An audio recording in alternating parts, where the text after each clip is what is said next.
여러분 안녕하십니까? CJB 뉴스입니다.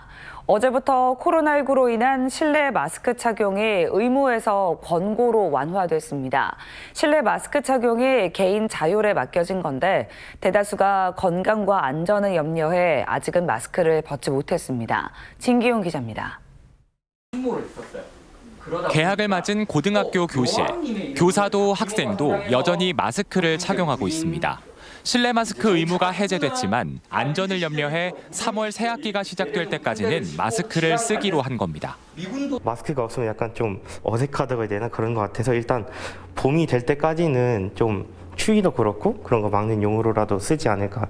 학부모님들도 그렇고 마스크 착용에 대한 그런 건강상의 염려나 걱정은 굉장히 많으십니다.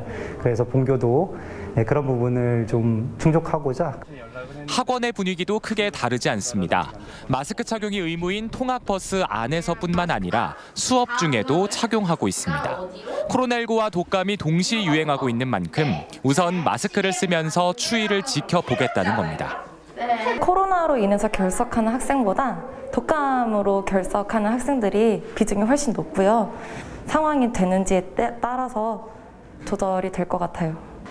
의류 매장이나 마트 같은 다중이용시설에서도 마스크를 착용한 시민들이 대다수입니다.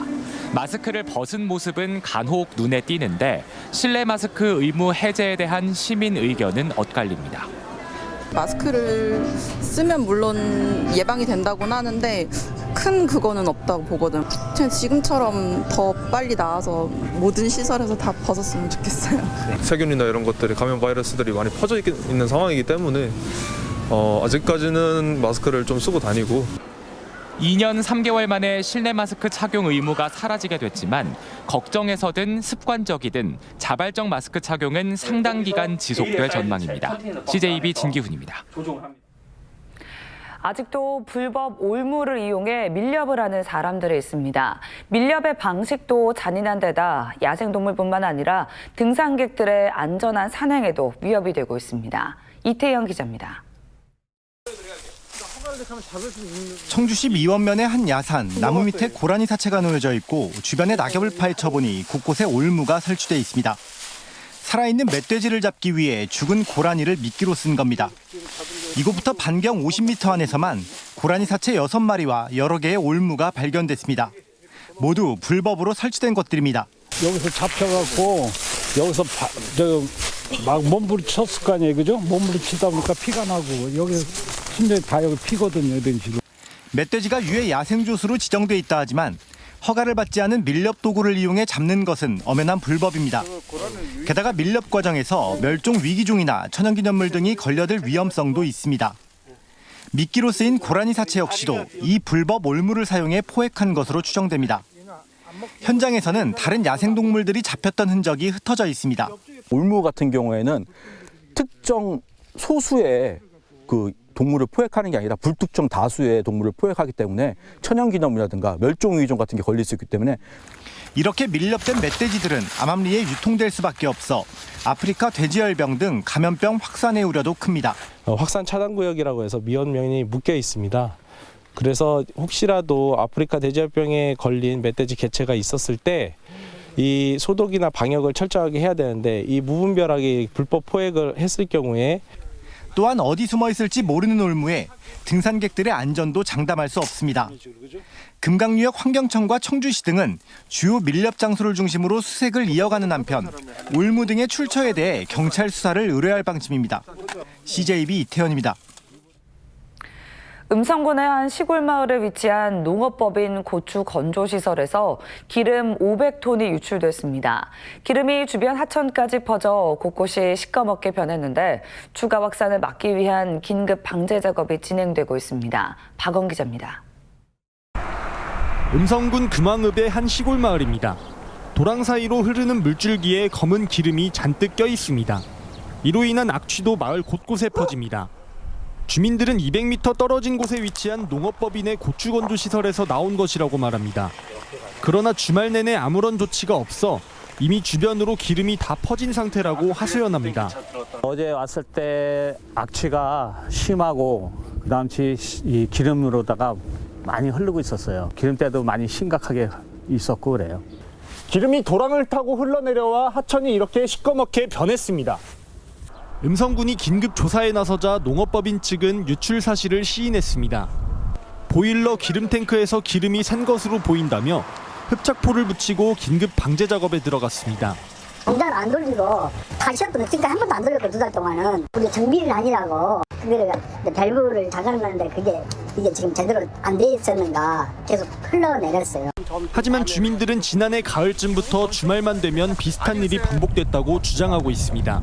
한두 번이 아니죠. 이게 이렇게 지금 현재는 이 정도 될 경우는 이게 지금 얼어서 지금 이게 쌓여서 이런 건데 그렇지 않을 경우에 그냥 흘러내려가니까 비 오고 그럴 때는 모르지 이게. 음성군은 이번에 유출된 기름이 500톤가량인 것으로 추정 중입니다. 지금까지 금왕읍과 삼성면 사이로 흐르는 한천 주변 500m까지 퍼진 상태로 보고 있습니다. 음성군은 시료를 채취해 정밀 조사를 벌인 뒤 관련 법에 따라 경찰에 고발 조치할 예정입니다. CJB 박원입니다. 충청북도 보건환경연구원이 오는 8월까지 도내 다중이용시설의 호흡기 바이러스 오염 실태를 중점 조사합니다. 조사 대상은 영화관과 보육시설 등 다중이용시설과 취약계층시설로 PCR 검사를 통해 코로나19 바이러스 등 호흡기 바이러스 9종의 병원체 유전자 검출 유무를 확인해 도내 감염병 예방과 확산 방지에 나설 계획입니다. 이범석 청주시장이 국가철도공단을 방문해 오송역 명칭 변경에 대한 당위성을 설명하고 협조를 요청했습니다. 이 시장은 다른 지역 철도 이용객의 혼선을 줄이고 오송역의 위상을 높이기 위해서 청주 오송역으로의 명칭 변경이 필요하다고 밝혔습니다. 청주시는 지난 18일 국가철도공단에 명칭 변경 신청서를 제출했습니다. 대청호 등 각종 규제에 둘러싸여 있는 충청북도가 대표적인 3대 규제 철폐에 대한 강한 의지를 밝혔습니다. 농림부가 부동의한 오송 3산단과 청주공항 활주로 증설, 청남대 규제 완화를 지목했습니다. 조윤광 기자입니다. 충청북도가 추진하고 있는 오송 3 국가산단 예정 부지입니다.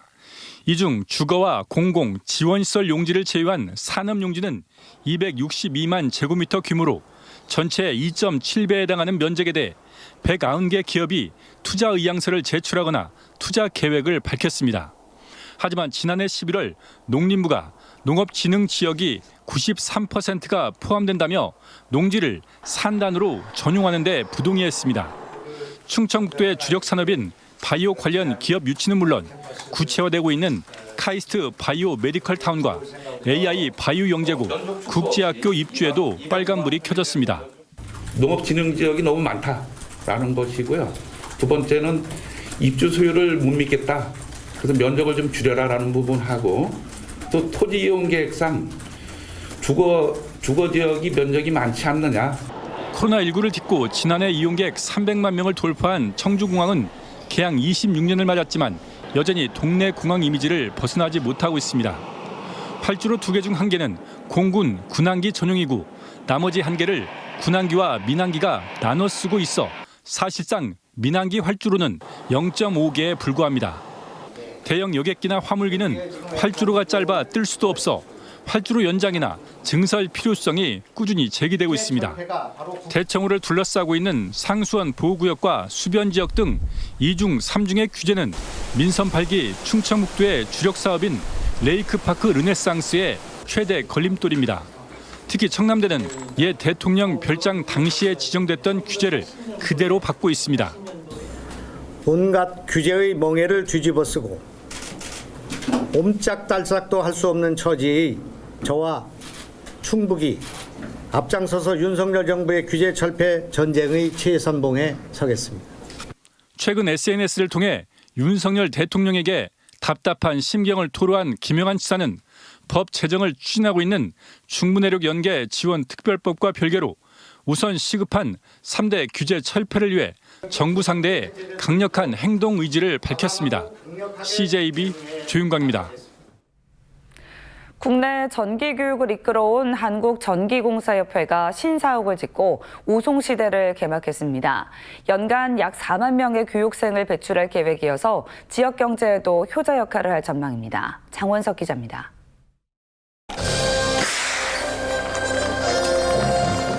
지난 60여 년간 전기기술 전문 인재를 배출해왔던 한국전기공사협회가 오송시대 원년을 선포했습니다.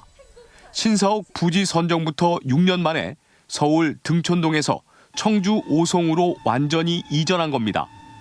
오송 바이오폴리스 내 축구장 6개 규모로 들어선 신사옥은 본관동과 교육동, 생활관으로 구성됐으며 송전과 배전 등 9곳의 실습 공간을 기존보다 35배나 늘렸습니다. 오송역하고도 가깝고 또 전국의 중심지고 미래를 향해서 가는 방법으로 이 오송에서부터 출발해서 갈 수 있는 방법을 찾겠습니다. 협회 측은 올해만 4만여 명의 교육생을 배출할 예정입니다. 여기에 전국 2만여 회원사와 기능 경기대회 등의 유동 인구까지 포함할 경우 지역 경제에도 효자 노릇을 톡톡히 할 것으로 기대됩니다. KTX나 그런 거에 대해서 접근성이 편하고 교통편이 너무 좋습니다. 만들지 얼마 안 되다 보니까 기숙사나 실습 받는 거나 그런 거에 대해서 너무 좋습니다. 전국 최초로 마련한 전기 분야 안전체험관은 현장 작업 환경과 똑같은 스마트 AI 가상현실이 제공됩니다. 29개 부스에서는 화재 등 안전사고에 대한 체험과 대처 방법을 익힐 수 있습니다. 이미 전기 전문 교육기관과 각급 학교들의 이용 문의가 쇄도하고 있습니다.